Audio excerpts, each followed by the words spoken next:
안녕하세요. 처음께 성도 여러분 반갑습니다. 오늘부터 눈곱 30분. 일어나자마자 눈곱을 떼고 30분 안에 자리를 잡고 주님 앞에 말씀을 묵상하는 시간을 갖도록 하겠습니다.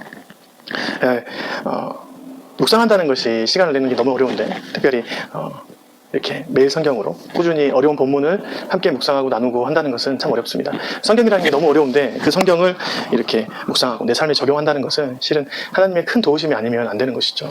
하나님께서 도와주시는 일도 너무나 중요하지만 우리가 시간을 꼭 내서 이 성경을 읽고 그 말씀을 내 삶으로 들여받는 이렇게 시간이 꼭 필요하다고 이제 생각이 되어집니다. 여러분들도 꼭 눈곱을 떼자마자 세수해도 괜찮고 하지 않고 바로 책상에 앉아서 또는 여러분의 공간에 앉아서 여러분의 가장 놓아두기 좋은 공간에 놔두셔서 눈곱을 떼자마자 30분을 하나님께 드렸으면 좋겠습니다. 그 훈련을 통해서 여러분들과 저와 이렇게 말씀을 통해 깊은 나눔의 교제의 시간이 되었으면 좋겠다는 생각을 해보았습니다. 그래서 따로 채널을 만들었고요. 이 채널을 통해서 여러분들과 저와 정말 깊은 교제, 또 여러분의 삶에서 기도할 제목들을 올려주시면 제가 이 처음교회 안에서 항상 기도하면서 여러분의 삶을 중보하도록 하겠습니다. 이런 교제가 있어야지 또 영적인 공동체가 될 것 같습니다.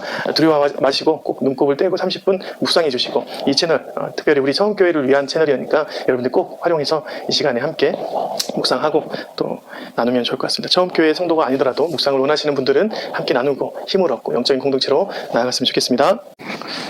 오늘 본문 함께 묵상했으면 좋겠습니다.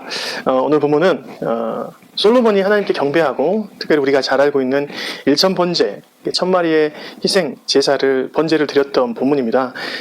오늘 1절을 보니까 다윗의 아들 솔로몬의 왕위가 경고하여 가며 그의 하나님 여호와께서 그와 함께하사 심히 창대하게 하시니라, 이렇게 했습니다.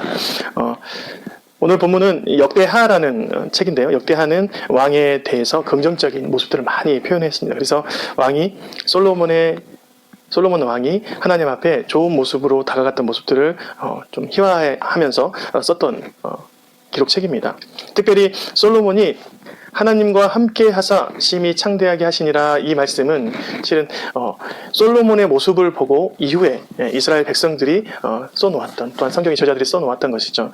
솔로몬에게는 풍성한 기억들이 많이 있습니다. 그런데 그 풍성한 기억들을 넘어서서 보니까 하나님이 없는 풍성함은 실은 의미가 없었는데 하나님께서 함께하고 창대하게 가는 과정이 참 의미가 있다라는 본문의 내용들을 볼 수 있는 것이죠. 오늘 1절의 말씀도 그와 마찬가지입니다. 하나님께서 그와 함께하사 심히 창대하게 하셨다.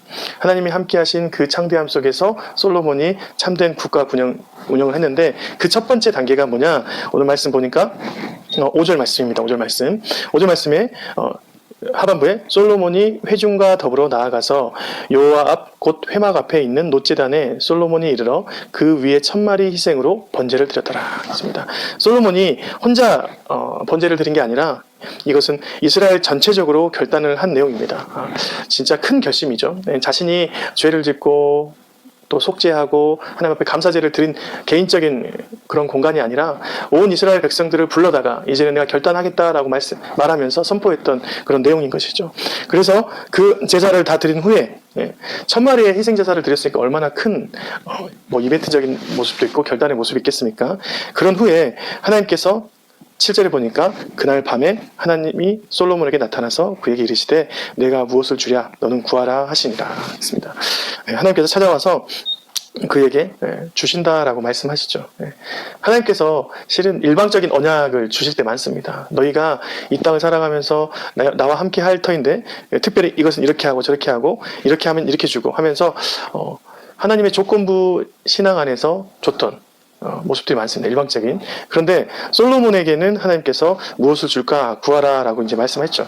이 관계는 실은 굉장히 친밀한 관계인 것 같고요. 이 친밀한 관계 안에서 하나님께서 솔로몬에게 좀 기대했던 것 같습니다. 솔로몬의 그 현명한 그 모습 안에서 또한 그 현명한 그 모습과 순전한 그 모습 안에서 어떻게 대답하는지를 보고 싶었던 것이죠. 이 모습은 아브라함이 믿음의 열방의 아비로 되기 위해서, 믿음의 족속인 그 족속 열방의 아비로 되기 위해서 이렇게 치렀던 시험, 이삭을 바쳤던 그 시험에 와도 같은 것이죠. 하나님께서 주시는 그런 명령을 넘어서서 인격적인 관계 안에서 이 사람이, 이 자녀가, 이 솔로몬이 어떻게 하는지 보겠다라고 이제 말씀한 것이죠. 그런데 솔로몬이 딱 맞게, 하나님의 그 마음에 맞게 말씀했던 것 같습니다.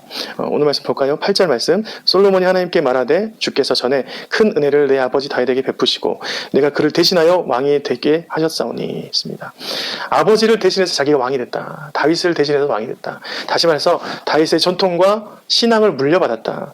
하나님께서 주신 그 언약 안에 있는 다윗이 나에게도 바로 똑같은 하나님의 그 전통과 신앙 안에 있는 자가 될 것이다 라고 말하면서 원하건대 9절에 주는 내 아버지 다윗에게 허락하신 것을 이제 굳게 하옵소서, 단단히 하옵소서 라고 말씀합니다.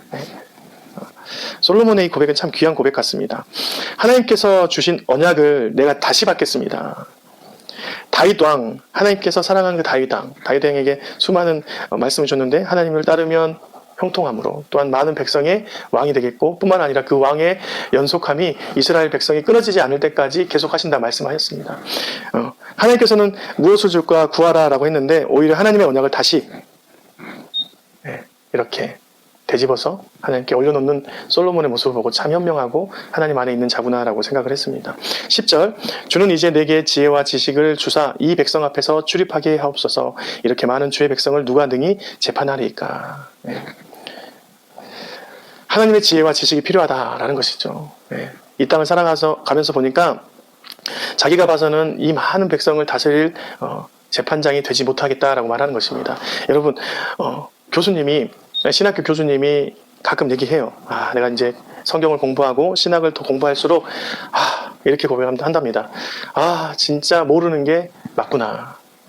하나님 앞에서는 하나님 저는 아무것도 모릅니다 라고 고백하는 경우가 많다라고 합니다. 여러분 실은 솔로몬이 하나님에 대해서 굉장히 잘 이해한 것 같아요.